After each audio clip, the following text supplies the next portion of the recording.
It's your boy Indian Gooner in the house, back with another bang on video. Well, yes, ladies and gentlemen, we are third in the Premiership.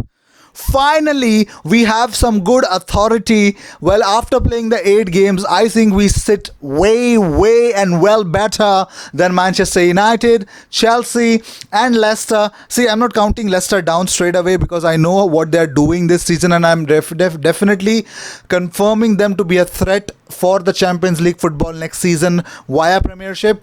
But yes, nonetheless, I think they deserve. I think a little bit of harsh penalty decisions definitely took away all the points that they had actually gathered against Liverpool. But that's not the case anymore for Liverpool because Manchester City have lost against Wolves, and now the gap is widened to 8 points. Manchester City are 8 points down, and even if Manchester City beat Liverpool twice in the Premiership, it is very much clear that they cannot definitely go above Liverpool just like that. They would want others to do the dirty work, and others should make sure that Liverpool drop points. It's still early. I don't want to jump the gun. It's just 8 games. You never know what can happen. If it can happen to City, it can definitely happen to Liverpool.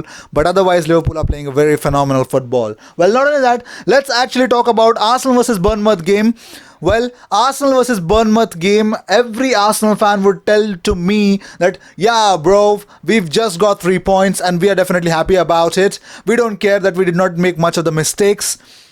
Let me tell you, it was a game of two different halves. The first half was bossed by Arsenal. What pressing! We looked like fucking Liverpool in front of Bournemouth today. I mean, it was so good. And the best part, your centre back comes in and slots in a header, the only goal for the match. How impressive is that? You got to use every part of your body to actually score the goals. And also, let me tell you guys, by the looks of it, at least I believe that Martinelli definitely is not a good starter for the Premiership, but he should definitely get those last 20 minutes into the Premiership, and it makes actual sure that Martinelli has the hunger, he has the drive, and he's persistent enough. But I love the way Bukayo Saka makes it into the left wing, and I think Nicola Pepe had the assist today. It was really good. It was overall a very power-packed performance in the first half. So I definitely want to say that Leno had some important saves to do even during the at the end. I think Bournemouth did not take their chances. If they did, definitely they would have. I think the problem is that they did not have the end products in the second half. When they came in, they had that passion back again, but they did not have much of the end products to that. And there was no one for creativity until unless Ryan Frazier came in. There were a certain amount of chances. I mean, they were quite hesitant enough, and they took a lot of touches inside the box of Arsenal, especially Joshua King, not that much effective. And the problem was that they were scratchy in the first half. So I think Bournemouth did not take it very much into it. I think they did not play their best football. I have seen Bournemouth play.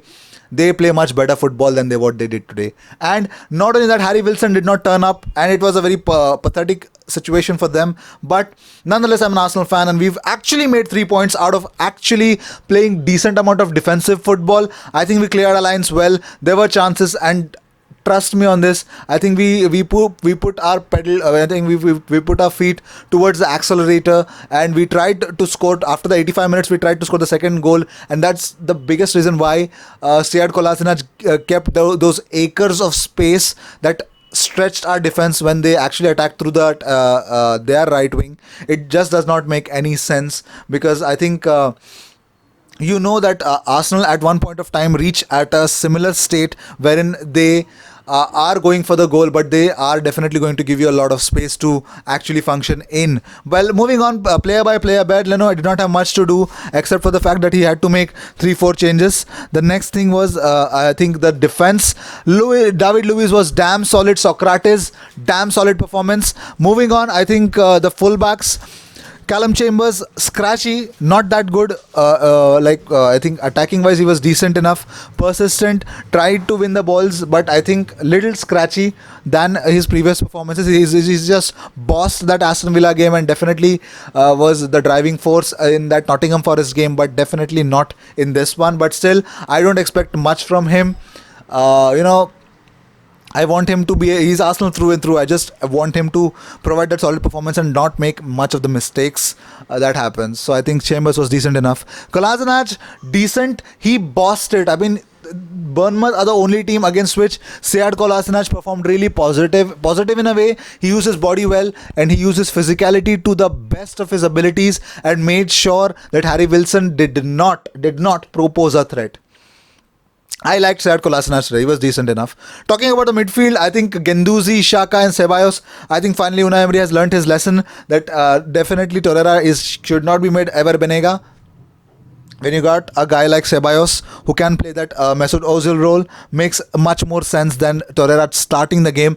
And Ceballos did his part well, really positive. Xhaka, I think the only problem that I had is with him is that he did not get a yellow. And the best part was that he had made two defensive errors where he gave away the free kicks, but those were unwanted errors. But still, took one for the team. But still, I think it was an okay performance. Talking about Guendouzi, as usual, I mean the physicality of the game was such that there were certain times where he lost the game. In many of the offensive moves, he lost the ball, and it was quite looking for sure that Bournemouth will definitely get a goal, but the finishing was not there, and he could thank his stars that it was not a goal. Well, moving on, talking about the front three line in front of Aubameyang, I think it was a decent kind of a with Aubameyang. The decent one, Pepe was decent today, but too much touches and trying to keep the ball with him. I think it was too much. Okay kind of performance. I think he should have been substituted straight away after the first half. I expected him to be substituted because I think even in one-on-one situation it was quite a difficult performance from him. Bukayo Saka played really well. I think he was persistent enough, and I don't understand, his maturity for a Premiership is really good. I don't expect that from Reece Nelson because I know that some problem I can feel in his game, except for the fact that Saka is much more mature in it, and it's really great to see. And I believe that Unai Emery is definitely creating a revolution at Arsenal. Not only that, I would also want to tell Aubameyang, quite a very cold game for Aubameyang.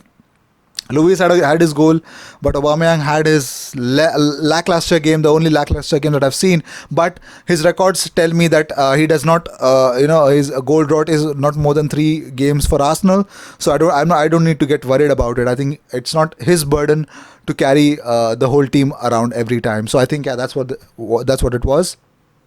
Substitutions made it sure that defensive work was much more better. I think if Torreira comes in for Ceballos after 70 minutes to save the game or at least try to defend more, I think that makes much more sense, and I think Unai Emery has finally learnt how exactly he should play his midfield. Well, this was Arsenal versus Bournemouth preview of the Indian Gooner. I hope whatever came your way, everything definitely made sense, and if it did, do leave a like and definitely share the link with your friends, and definitely let me know what you guys want to see on this channel. I'll definitely post the roast of the week contenders in my community tab, so make sure you stay tuned for that. And if you still haven't subscribed to the channel, subscribe and be a part, and definitely let me know what you guys like about this channel. I will see you in my next video. Until then, cheers.